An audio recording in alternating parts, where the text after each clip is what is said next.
Media దగ్గర లేనప్పుడు ఏమవుతున్నదంటే genuinity చచ్చిపోతుంది. అప్పుడు ప్రభుత్వాలు ఏం చేసినా రైట్ అనే ఫీలింగ్లో ఉన్నాయి. ఇవాళ రోజున వీళ్ళు తీసేది 3 లక్షల మంది ఓవరాల్ ఉపాధి తీసేసింది. ఎస్, వాడు ఎక్కడో చోట బతుకుతాడు, చచ్చిపోయాము ఎవరు కూడా. కానీ వాట్ నెక్స్ట్? ఒక అసంతృప్తి ఉండదా?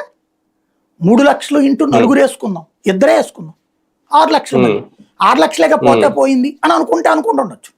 అయితే ఈ సేవల యొక్క ప్రభావం ప్రజల మీద ఎంత ఉంది ఇది మదించుకోవాలి, ఇది లెక్కేసుకోవాలి. మనకి ఆంధ్ర భౌగోళిక స్వరూపాన్ని మనం మర్చిపోయాం. నేను వాస్తవంగా ఇట్లాంటి సర్వీసెస్ పెట్టమని 2014 అప్పుడు కూడా మాట్లాడాను. మీరు నన్ను హైదరాబాద్లో వీడియోలు రికార్డ్ చేసిన రోజుల్లో ఆ రోజులు కూడా మాట్లాడాను. నేను ఇట్లాంటి వీడియోలు చేశాను.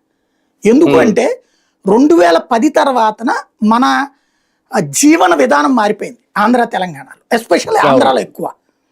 ఇక్కడ విద్యావంతులు ఎక్కువ కావడం, తమ బిడ్డల్ని బాగా చదివించినటువంటి క్రమంలో ఈ బిడ్డలందరికీ ఆంధ్రాలో ఉపాధి అవకాశాలు లేవు. ఏ ఉపాధి అంటే ఊళ్ళో పనులు కాదు కదా, ఉద్యోగాలు లైక్ సాఫ్ట్వేర్లో, హార్డ్వేర్లో, కార్పొరేట్ కంపెనీలో పనిచేయడం, ఇట్లా చేసే వాళ్ళకి ఇక్కడ ఆపర్చునిటీస్ లేవు. వీళ్ళందరూ పల్లెల్లో ఉండవు కదా, పట్టణాలకే పోతారు.